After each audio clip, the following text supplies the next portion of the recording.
नमस्ते बच्चों, कैसे हैं आप सब। तो आज की इस वीडियो में हम करेंगे कैपेसिटेंस। और कैपेसिटेंस हमारी क्लास 12th की फिजिक्स का काफी इंपॉर्टेंट टॉपिक है। इसमें से हमें डाइलेक्ट्रिक स्लैब और कंडक्टिंग स्लैब जैसे काफी इंपॉर्टेंट आर्टिकल्स पूछे जाएंगे। तो उन्हें करने से पहले हम एक बेसिक आर्टिकल करेंगे जिससे कि हमें आइडिया मिल जाए उन्हें करने के लिए थोड़ा सा। तो कैपेसिटेंस तो capacitance of a parallel plate आज हम देखेंगे। उसे देखने से पहले हम थोड़ी सी बेसिक बातें कर लेते हैं, जैसे कि एक कैपेसिटर क्या है। कैपेसिटर, अब ये कैपेसिटर होता क्या है। तो कैपेसिटर बस एक कंडक्टर है जिसके पास एक खासियत है कि वो इलेक्ट्रिकल एनर्जी को स्टोर कर सकता है। तो कैपेसिटर क्या कर सकता है, capacitor can store electrical energy. तो एक कैपेसिटर जो है वो इलेक्ट्रिकल एनर्जी को स्टोर कर सकता है, किसके फॉर्म में, चार्ज के फॉर्म में। ठीक है, इसके बारे में हम बाद में डिटेल में भी बातें करेंगे, पर एक बार हमें जो आर्टिकल देखना है उसके लिए जितनी बेसिक बातों की जरूरत है हम बस उतना ही काम करेंगे एक बार। तो capacitor can store electrical energy, और इसे हम कंडेंसर भी बोलते हैं। इसे हम क्या बोलते हैं, कंडेंसर। और हम इसे क्या बोलते हैं, कंडेंसर। कैपेसिटर को हम कंडेंसर भी बोलते हैं। तो इलेक्ट्रिकल सर्किट्स में आपने कभी ना कभी कैपेसिटर्स देखे होंगे, या हमारा जो फैन होता है घर पर, छत वाला पंखा, उसमें भी एक सेल टाइप स्ट्रक्चर होती है, तो एक कैपेसिटर ही है। ठीक है, तो अब कैपेसिटर के बारे में हमें पता चल गया। अब ये कैपेसिटेंस क्या है। जैसे कैपेसिटर क्या था, ये एक कंडक्टर था या ये एक इलेक्ट्रिकल डिवाइस है जो कि क्या करता है, इलेक्ट्रिकल एनर्जी को स्टोर करता है। तो इसकी इलेक्ट्रिकल एनर्जी को स्टोर करने की ये जो खासियत है, ये जो एबिलिटी है, उसे ही हम क्या बोलते हैं, कैपेसिटेंस बोलते हैं। अब हमारे पास कई तरह के कैपेसिटर्स होते हैं, जैसे कि सेफेरिकल, वो जैसे कि हमारे पास कई तरह के कैपेसिटर्स होते हैं, जैसे कि cylindrical capacitor, parallel plate capacitor और सर्कुलर सेफेरिकल कैपेसिटर्स जैसे। ठीक है, पर एक बार हमें करना है सिर्फ पैरेलल प्लेट कैपेसिटर, यानी कि उसमें एक प्लेट होगी, जैसे जैसे प्लेट होनी तो चाहिए ऐसे। ठीक है, ऐसे दो प्लेट्स होंगे उसमें पैरेलल प्लेट कैपेसिटर में, बट हम इस स्ट्रक्चर को हमेशा ऐसे बनाएंगे। अगर बाकी आपके स्कूल में या जगह जहां पर भी आप पढ़ते हैं वहां पर अगर इस तरह से डायग्राम बनाए जाते हैं तो आप ऐसे भी बना सकते हो या आप ऐसे भी बना सकते हो। तो दो पैरेलल प्लेट्स को अरेंज कर देंगे, उनमें से एक प्लेट को हम पॉजिटिव पोटेंशियल देंगे, मतलब बहुत ज्यादा पॉजिटिव चार्ज देंगे। ठीक है, और जब ये मैक्सिमम पोटेंशियल रीच कर जाएगी, यानी कि हमने इसे प्लस क्यू चार्ज दिया और चार्ज देने के कारण इसका पोटेंशियल भी इंक्रीज हुआ, तो जब मैक्सिमम पोटेंशियल पर ये पहुंच जाएगी तो यहाँ पर एक नेगेटिव चार्ज इंड्यूस होगा ड्यू टू इंडक्शन। इसके एटम्स होंगे, उनमें से इलेक्ट्रॉन्स जो लूजली बाउंड है वो इस साइड आ जाएंगे पॉजिटिव चार्ज के कारण, और इस साइड क्या आ जाएगा, काफी सारा पॉजिटिव चार्ज आ जाएगा। और अब हम यहाँ पर अर्थिंग कर देंगे, ग्राउंडिंग कर देंगे, उसके कारण क्या होगा, ये एक्सेसिव पॉजिटिव चार्ज जो है वो ग्राउंड में चला जाएगा। तो ये बेसिकली हमारा क्या है, कैपेसिटर है। तो कैपेसिटर में हमने अभी एक बात की है, जैसे एक बात हमने ये की है, पहले हम समझते हैं। जैसे मान लो हमारे पास एक ग्लास है, ग्लास अच्छा नहीं बना, ग्लास है। ठीक है, इसमें हम पानी डालेंगे। ठीक है, ग्लास तो नहीं, ये बाल्टी बन गई, पर मान लीजिए एक बड़ा ग्लास है। ठीक है, अब हम इसमें पानी डालेंगे। ठीक है, पानी, तो थोड़ा पानी डाला, ये यहाँ तक भर गया, फिर हमने थोड़ा और पानी डाला, ये यहाँ तक भर गया। ठीक है, तो जैसे जैसे हम इसमें पानी डाल रहे हैं, इसमें पानी का जो लेवल है वो इंक्रीज हो रहा है। जैसे इतना हुआ, अगर हम और पानी डालेंगे तो इसका लेवल और इंक्रीज कर जाएगा। ठीक है, एक लिमिट तक इसमें क्या हो सकता है, पानी को भरा जा सकता है। वैसे ही मान लो अगर ये प्लेट है, यानी कि ये कंडक्टर है। ठीक है, ये कोई मेटल या कोई कंडक्टर है, अगर हम इसे चार्ज देंगे तो उस पर यूनिफॉर्मली डिस्ट्रीब्यूट हो जाएगा। यूनिफॉर्म चार्ज डिस्ट्रीब्यूशन हम पढ़ चुके हैं, हम कर चुके हैं। अब क्या होगा, जैसे जैसे हम इसे चार्ज देंगे, जैसे इस केस में जैसे जैसे हम इसमें पानी डाल रहे थे, पानी दे रहे थे, ठीक है, तो क्या हो रहा था कि इसका लेवल इंक्रीज कर रहा था। अगर इस प्लेट को अगर हम पॉजिटिव चार्ज देंगे या चार्ज देंगे तो क्या होगा कि इसका पोटेंशियल इंक्रीज करेगा। और जैसे ग्लास के केस में एक हद तक ये लेवल इंक्रीज कर सकता है, उसके बाद क्या होगा, ओवरफ्लो। वैसे ही इसमें क्या होगा कि एक हद तक हम चार्ज को क्या कर सकते हैं, इंक्रीज, यानी कि एक हद तक चार्ज देंगे तो पोटेंशियल अपनी मैक्सिमम लिमिट तक रीच कर जाएगा, उसके बाद इसका पोटेंशियल इंक्रीज नहीं किया जा सकता। इसीलिए तो हम ये साइड वाला लगाते हैं कंडक्टर, इसके पैरेलल में कंडक्टर लगाते हैं, ताकि इसमें एक्सेसिव चार्ज के कारण यहाँ पर नेगेटिव चार्ज जाएगा और ये पॉजिटिव चार्ज ग्राउंडिंग के कारण चला जाएगा। अब यहाँ पर नेगेटिव पोटेंशियल है और यहाँ पर पॉजिटिव पोटेंशियल है, तो अगर हम इस सिस्टम में सम करेंगे तो इस प्लेट का जो पोटेंशियल है वो कम हो जाएगा। अगर पोटेंशियल कम होगा तो हम और ज्यादा चार्ज ऐड कर पाएंगे। अगर आपको नहीं समझ आया तो कोई बात नहीं, हम इस पर बाद में बात करेंगे।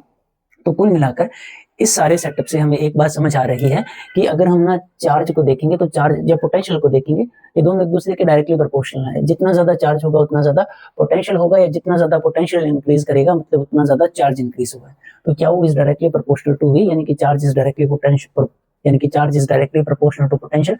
जब हम प्रोपोर्शनलिटी साइन हटाएंगे तो हमें मिलेगा कांस्टेंट सी, और ये कांस्टेंट सी ही है हमारे पास कैपेसिटेंस। क्या है, कैपेसिटेंस। तो बस कैपेसिटेंस क्या है, एक कंडक्टर की एबिलिटी है जिसके कारण वो इलेक्ट्रिकल एनर्जी को क्या कर सकता है, स्टोर। अब देखिए, आप समझने की कोशिश कीजिए। जैसे हमने भी बात की कि इस कंडक्टर को पॉजिटिव चार्ज दिया जाएगा, यानी कि हम कहीं से इस प्लेट पर पॉजिटिव चार्ज देंगे तो हमें काम करना पड़ेगा, यानी कि हमने वर्क किया। और law of conservation of energy के हिसाब से एनर्जी को हम ना क्रिएट कर सकते हैं ना डिस्ट्रॉय। तो यहाँ पर जो वर्क हुआ है, यानी कि इस प्लेट को चार्ज देने में जो वर्क हुआ है, ठीक है, वही वर्क इसके अंदर किसकी फॉर्म में स्टोर हो गया, इलेक्ट्रिकल एनर्जी की फॉर्म में स्टोर हो गया। यानी कि जो कैपेसिटर इलेक्ट्रिकल एनर्जी स्टोर कर रहा है उसके पीछे ये कारण है। होप आपको ये समझ आया होगा। अब हम बेसिक बातें कर ले, जैसे क्या CV, तो कैपेसिटेंस के लिए हमारे पास एक फॉर्मूला बन गया। अब इसके यूनिट्स क्या होंगी, तो इसके जो SI यूनिट्स हैं वो है फैराड। तो इसके जो SI यूनिट्स हैं वो है फैरेड, फेराड बोला गया था मुझसे। तो इसके जो SI यूनिट्स हैं वो है फैरेड, और फैरेड काफी बड़े यूनिट हैं, जैसे सिंबल F, तो हम माइक्रोफैरेड्स यूज करेंगे। तो हम क्या यूज करेंगे, माइक्रोफैरेड। अब आपको पता ही होगा कि एक माइक्रोफैरेड क्या होगा, 10⁻⁻⁶ फैरेड्स होगा। तो काफी छोटा यूनिट होगा। जैसे कि हमने बात की थी कि पंखे के, जैसे छत वाला जो पंखा होगा उसके साथ एक सेल होगा, उस सेल पर आप कभी देखेंगे तो आपको दिखेगा कि 9 माइक्रोफैरेड, 10 माइक्रोफैरेड, जैसे जैसे यूनिट होंगे उसके माइक्रोफैरेड। तो फैरेड काफी बड़ा यूनिट है। जैसे हमारा जो अर्थ है वो खुद एक कंडक्टर है, ठीक है। तो हमारा अर्थ जो है वो एक कंडक्टर है, और कैपेसिटेंस जो है एक कंडक्टर की प्रॉपर्टी है इलेक्ट्रिकल एनर्जी को स्टोर करने की। यानी कि अगर अर्थ एक कंडक्टर है तो वो एक कैपेसिटर भी होगा जो इलेक्ट्रिकल एनर्जी को क्या कर सकता है, स्टोर। तो हमारे सारे अर्थ की कैपेसिटी 711 अप्रोक्सीमेटली 711 माइक्रोफैरेड है। तो यानी कि अभी तक फैरेड तक नहीं पहुंचे हम, तो यानी कि फैरेड तो काफी बड़ा यूनिट है, तो हम माइक्रोफैरेड यूज करेंगे। ये क्या था, कैपेसिटी ऑफ अर्थ कैपेसिटी और इलेक्ट्रिकल कैपेसिटी। कैपेसिटी कई चीजों के लिए हम यूज कर सकते हैं ये नाम, तो स्पेसिफिकली हम बोलेंगे इलेक्ट्रिकल कैपेसिटेंस, इलेक्ट्रिकल कैपेसिटी, ठीक है। तो यूनिट्स थे फैरेड, और ये क्या है, ये एक स्केलर क्वांटिटी है। ये कौन सी क्वांटिटी है, ये एक स्केलर क्वांटिटी है। तो कैपेसिटेंस के बारे में हमें कुछ बेसिक बातें पता चल चुकी हैं। अब हम अब टाइप्स क्या है, जैसे सिंबल की बात करें अगर हम, तो सिंबल क्या होगा, कैपेसिटेंस का सिंबल होगा, हम 2 पैरेलल प्लेट्स ऐसे लगा देंगे और ये 2 टर्मिनल से शो कर देंगे।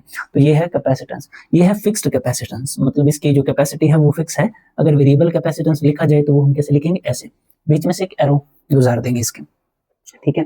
तो ये था कैपेसिटेंस का बेसिक प्रिंसिपल। अब इसके बाद जो टाइप्स है कैपेसिटर की, वो क्या है, जैसे हमारे पास पैरेलल प्लेट कैपेसिटर हो सकता है, सिलेंड्रिकल कैपेसिटर हो सकता है, ऐसे एक दो टाइप्स और हैं। अभी हमें क्या देखना है, हमें देखना है पैरेलल प्लेट कैपेसिटर। भी हमें क्या देखना है, हमें देखना है पैरेलल प्लेट कैपेसिटर। तो अब हम देखेंगे capacitance of a parallel plate capacitor, यानी कि ऐसा कोई पैरेलल प्लेट कैपेसिटर है उसकी कैपेसिटेंस क्या होगी। सो अब हम करेंगे capacitance of a parallel plate capacitor. तो अब हम करेंगे कैपेसिटेंस ऑफ अ पैरेलल, को हम ऐसे लिख देंगे पैरेलल प्लेट कैपेसिटर। तो एक पैरेलल प्लेट कैपेसिटर की कैपेसिटेंस को हम कैसे फाइंड करेंगे, तो देखिए हमारे पास सबसे पहले तो एक पैरेलल प्लेट कैपेसिटर होना चाहिए। तो ये मान लीजिए हमारी 2 प्लेट्स हैं कैपेसिटर की। मैंने आपको बताया था कि अगर आप चाहो तो आप ऐसे भी बना सकते हो डायग्राम को कि ये आपकी पहली प्लेट है, ये आपकी दूसरी प्लेट है। इस प्लेट का जो एरिया है वो ये ए है, और इस प्लेट का एरिया भी ए है। इस प्लेट को आपने क्या कर रखा है, किसी पॉजिटिव टर्मिनल के साथ अटैच कर रखा है। इस प्लेट की क्या कर रखी है, अर्थिंग या ग्राउंडिंग कर रखी है आपने, ठीक है। और इस प्लेट पर क्या होगा, इस सरफेस पर क्या आ जाएगा, पॉजिटिव चार्ज आ जाएगा। और जैसे ये प्लेट है तो इसका ये वाला जो फेस होगा ना, इस पर क्या आ जाएगा, नेगेटिव चार्ज, और इसके उस वाले फेस पर क्या आ जाएगा, पॉजिटिव चार्ज। तो ये तो था समझाने के लिए। बाकी एग्जाम्स में आप ऐसे भी बना सकते हो, या आपको जैसे स्कूल में बताया गया हो, या बेसिकली जो डायग्राम मैं यूज कर रहा हूँ ये वाला, आप ये भी लिख सकते हो। तो इस तरफ क्या होगा, हम पोटेंशियल देंगे, पॉजिटिव पोटेंशियल चार्ज देंगे, तो इस प्लेट का क्या होगा, पोटेंशियल इंक्रीज होगा, ठीक है। प्लस क्या चार्ज आ जाएगा इस प्लेट के ऊपर, और ड्यू टू इंडक्शन इस साइड क्या आ जाएगा, नेगेटिव चार्ज जो है वो इंड्यूस हो जाएगा। तो ये हमारा बेसिक एक कैपेसिटर है। अब क्या है, ये जो दोनों प्लेट्स हैं इनके बीच में जो डिस्टेंस है वो हम लिखेंगे d, ठीक है। और इस प्लेट का एरिया जो होगा वो क्या होगा, a। इस प्लेट का भी एरिया क्या होगा, a। अब इस प्लेट पर कितना चार्ज होगा, प्लस q, और इस प्लेट पर कितना चार्ज होगा, माइनस q। तो ये है, ठीक है। और मान लो हम इसे इतना चार्ज देंगे कि इसका पोटेंशियल जो है वो v हो जाए, क्योंकि जैसे जैसे हम चार्ज इंक्रीज करेंगे वैसे वैसे पोटेंशियल इंक्रीज होगा। तो v पोटेंशियल तक हमने इसे चार्ज किया है। अब देखिए हमें पता है, अगर आपको ये आर्टिकल एग्जाम में आ जाए तो आपको थोड़ी सी थ्योरी लिखनी होगी, तो आप क्या लिखोगे, consider a parallel plate capacitor having 2 plates separated by distance d, each having area a, that plus क्या charge is on plate 1 and there is charge minus क्या ऑन सेकंड प्लेट, और प्लेट 2 आप इन्हें नाम दे सकते हैं ऐसे, ठीक है। तो हमें पता है नॉर्मली एज वी नो अब हमें क्या पता है बेसिकली कि Q is equal to CV, ये होता है charge is equal to capacitance into potential. तो जो कैपेसिटेंस होगी C, उसे हम क्या लिख सकते हैं, Q अपॉन V, ऐसे भी लिख सकते हैं, ठीक है। अब हमें कैपेसिटेंस निकालनी है, यानी कि हमें अगर चार्ज पता है तो हमें बस क्या पता करना है, पोटेंशियल पता करना है। तो उसके बाद हमें पता चल जाएगा कि एक पैरेलल प्लेट कैपेसिटर की कैपेसिटेंस क्या होगी। तो देखिए potential, let V be the potential, let V be the potential between plates. ठीक है, तो मान लो हमारे पास पोटेंशियल जो है वी है।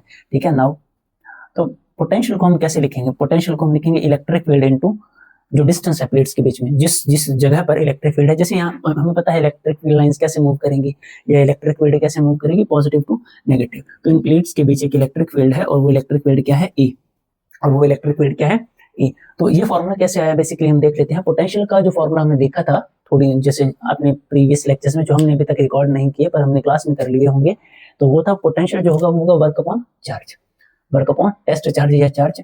अब देखिए चार्ज एक बार ये ऐसे ही रख दीजिए आप, तो वर्क को हम क्या लिख सकते हैं, force into displacement upon charge, force into displacement upon charge. और फोर्स अपॉन चार्ज जो होता है वो होता है इलेक्ट्रिक फील्ड का फॉर्मूला, तो इलेक्ट्रिक फील्ड इनटू डी। तो पोटेंशियल को आप ऐसे ए क्रॉस बी लिख सकते हो। दूसरा पोटेंशियल ग्रेडियंट भी हमने देखा है कि जो ई है वो हमारे पास लिखा जाएगा minus D V by D R. तो इससे भी हम ये फॉर्मूला बना सकते हैं और वैसे भी बना सकते हैं। तो आप वैसे समझिए कि वी की यानी पोटेंशियल की वैल्यू आएगी ई क्रॉस डी। तो जितनी दूरी पर इलेक्ट्रिक फील्ड है उतनी दूरी तक पोटेंशियल होगा, ई क्रॉस डी लिखा जाएगा। ठीक है, तो ये पोटेंशियल आ गया। अब जो गॉस थ्योरम थी उसमें ना एक प्लेन शीट वाला आर्टिकल था, और उसमें क्या था कि अगर ये प्लेन शीट होगी ना, जैसे ये प्लेन शीट ही है, ठीक है, इसकी थोड़ी सी थिकनेस है, तो थिकनेस वाले स्पेशल केस में क्या था कि इलेक्ट्रिक फील्ड की वैल्यू जो आएगी नाउ, अब इलेक्ट्रिक फील्ड की वैल्यू जो आएगी वो आएगी सिग्मा बाय एप्सिलॉन नॉट। अब ये सिग्मा क्या है, सिग्मा है सरफेस चार्ज डेंसिटी। जैसे सिग्मा क्या है, ये मैं इधर रफ काम आपको समझाने के लिए कर रहा हूँ। सरफेस चार्ज डेंसिटी ये क्या होती है, charge upon area. Surface charge density को हम क्या लिखेंगे, चार्ज अपॉन एरिया। तो electric field is equal to sigma by epsilon naught, और सिग्मा की वैल्यू हमने क्या लिखी, क्यू बाय ए। तो यहाँ पर क्यू जो कैपिटल क्यू यूज किया है हमने, तो capital Q by A epsilon naught. तो होप आपको इतना समझ आए। अब देखिए हमारे पास ए की वैल्यू है, वो हम v में पुट कर देंगे। तो v की वैल्यू क्या आएगी, Q by A epsilon naught into D.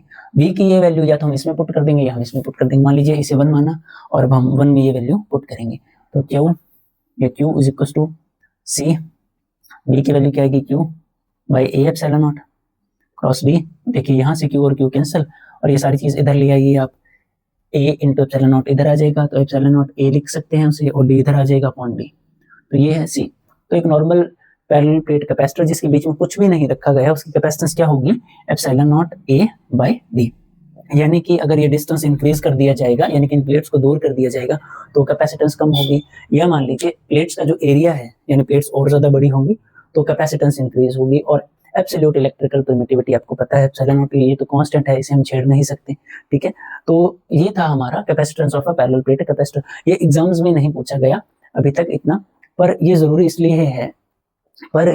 इसलिए है क्योंकि इसी तरह से हम आगे कंडक्टिंग स्लैब और डाइलेक्ट्रिक स्लैब करेंगे। तो डाइलेक्ट्रिक स्लैब और कंडक्टिंग स्लैब दोनों बहुत ही ज्यादा इंपॉर्टेंट आर्टिकल्स है। इलेक्ट्रोस्टैटिक्स में से आपको 5 नंबर का एक क्वेश्चन पूछा जाएगा, उसमें वो दोनों पूछे जा सकते हैं। जैसे ज्यादातर सालों में डाइलेक्ट्रिक स्लैब पूछा गया है, और कुछ ऐसे साल भी थे जब कंडक्टिंग स्लैब पूछा गया है 5 नंबर में। तो ये काफी ज्यादा इंपॉर्टेंट आर्टिकल है आपके लिए, और ये आसान भी है गॉस थ्योरम के कंपैरिजन में थोड़ा। तो मिलते हैं नेक्स्ट वीडियो में, उसमें हम कंडक्टिंग स्लैब और डाइलेक्ट्रिक स्लैब के बारे में बात करेंगे।